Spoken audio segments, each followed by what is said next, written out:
को भी एक खराब होना था। उसे प्यास से भी गला सूखा जा रहा है ये। अरे यार, ये भाई साहब पानी बांट रहे हैं, इन्हीं से ही रिक्वेस्ट करते हैं। बहुत बहुत धन्यवाद साहब, अगर आप नहीं होते तो पता नहीं क्या होता।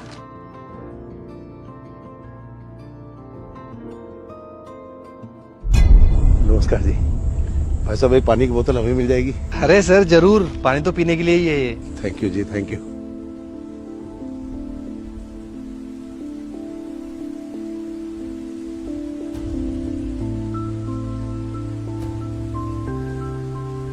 बहुत बहुत मेहरबानी सर आपकी। स्कूटी खराब हो गई इस मौसम में, और कहीं पानी पीने का भी नहीं दिख रहा था, तो बहुत हालत खराब थी। और इतने में देखिए आप, भगवान ने आपसे मिलवा दिया। और थैंक यू सर, बहुत बहुत थैंक यू। आप सर ये घर भी बनवा रहे हैं और लेबर का इतना ध्यान रख रहे हैं, तो बहुत ही अच्छी बात है। अरे नहीं सर, ये मेरा घर नहीं बन रहा। तो फिर आप यहाँ पर? मैं तो बस यही पड़ोस में रहता हूँ, और गर्मी देख रहे हो आप कितनी ज्यादा हो रही है, तो बस इनके लिए पानी लेके आ गया मैं। आप पड़ोसी होकर किसी और का मकान बन रहा है और उसके मकान पे काम करने वाली लेबर की आप इतनी हेल्प कर रहे हैं, इतनी सेवा कर रहे हैं। ऐसा कौन करता है सर आजकल? काम चाहे किसी का भी हो, लेकिन वो लोग मेहनत तो कर ही रहे हैं ना। और वैसे भी इतनी ज्यादा धूप है, और जितनी हमारे से हो सकता है हम उतनी मदद तो करेंगे ही ना। साहब आप इनकी बात कर रहे हो, ऐसा इंसान तो हमने अपनी ज़िंदगी में नहीं देखा। साहब बहुत अच्छे इंसान हैं, हम लोगों का बहुत ख्याल रखते हैं, इतना कोई किसी के लिए नहीं करता। नहीं, वो तो दिख ही रहा भैया, बट और भी कुछ सेवा करते रहते हैं क्या? साहब आप ही बताइए, भट्टी में रहते हैं हम, पूरा घर तपता है, किसी को फिक्र नहीं पड़ी। पर इन्होंने देखा तो देखो, वो कूलर दिख रहा है, ये कूलर लेके आए ताकि हम ठंडी हवा खा सके, आराम से सो सके। गर्मी होती है, पानी ला के देते हैं, और इतना तो सर कोई भी कर देगा, लेकिन ये ना हम सबके लिए अपने घर से खाना बना के लाते हैं। ऐसा तो साहब आज के समय पे किसी को नहीं करते देखा हमने। ये कूलर और फिर घर से खाना भी बनवा के लाते हैं आप लेबर के?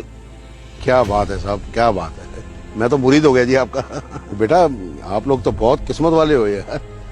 और सबसे अच्छी किस्मत तो सर ये जिनका मकान बन रहा है वो हैं, जिनको आप जैसे पड़ोसी मिलने वाले हैं। वैसे भी कहा गया है कि अगर अच्छा पड़ोसी हो तो बहुत किस्मत अच्छी होती है। साहब इनके आसपास के लोग हमेशा खुश रहेंगे, ये कभी खर्चे की चिंता नहीं करते। कितना भी हो, हम चाहे 10 लेबर हो, 20 लेबर हो, 30 लेबर हो, सबको अच्छे से खाना पीना खिलाते हैं साहब। अरे भाई तो क्या हो गया, मैं तुम्हारे पड़ोस में रहता हूँ, और मैं खाना खाऊं और तुम लोग भूखे रहो तो यार मुझे अच्छा थोड़ी लगेगा। अरे भाई भगवान ने अच्छा खासा दिया हुआ है, और वो पैसा किस काम का कि हम अगर किसी जरूरतमंद के काम ना आ सके, उसको 2 वक्त की रोटी ना खिला सके। नहीं, आपकी बात तो बिल्कुल सही है सर, लेकिन मैं आपको एक बात बताऊं, मैंने भी दुनिया देखी है, इतनी उम्र हो गई है। लोग एक छोटी सी पानी की बोतल भी किसी को पकड़ाते हैं तो आजकल फोटोज खिंचवाते हैं। और सर मैंने तो ऐसे लोग भी देखे हैं जो पता नहीं कहाँ जाकर अपने घर वालों को तो पूछते नहीं है, अपने सगे वालों को नहीं पूछते सर, और पता नहीं कहाँ जाके दान पुण्य करके आते हैं और फोटो खिंचवाते हैं, मशहूरियां करते हैं। असलियत पता नहीं है कि कुछ करके आते भी हैं या नहीं। लेकिन आपने पड़ोस में ही देखा, मजदूर हैं, गरीब हैं, और ये कूलर, पानी और खाना भी। सर कमाल है आपका, कमाल है। अगर सर हम अपने आसपास के लोगों को खुश नहीं रख पाएंगे तो दूर जाके दिखावा करने की जरूरत क्या है। और मैं तो अपने आसपास के लोगों की खुशियों में ना अपनी खुशी ढूंढ लेता हूँ। सर आज मैं आपसे एक बात कहना चाह रहा हूँ कि मैं इतना खुश नसीब हूँ। वो कहते हैं ना, समुंदर में जो मोती होता है ना सर, वो बहुत गहराई में जाके सीप में मिलता है, लेकिन आप जैसे मोती तो मुझे यही मिल गए सड़क पर चलते हुए। मैं बहुत धन्य हो गया सर आपसे मिलकर बहुत खुश हूँ। God bless you. आप बहुत खुश रहें, भगवान आपको और दे, और आप इसी तरीके से सेवा करते रहें सर। खुश रहिए, खुश रहिए। Thank you.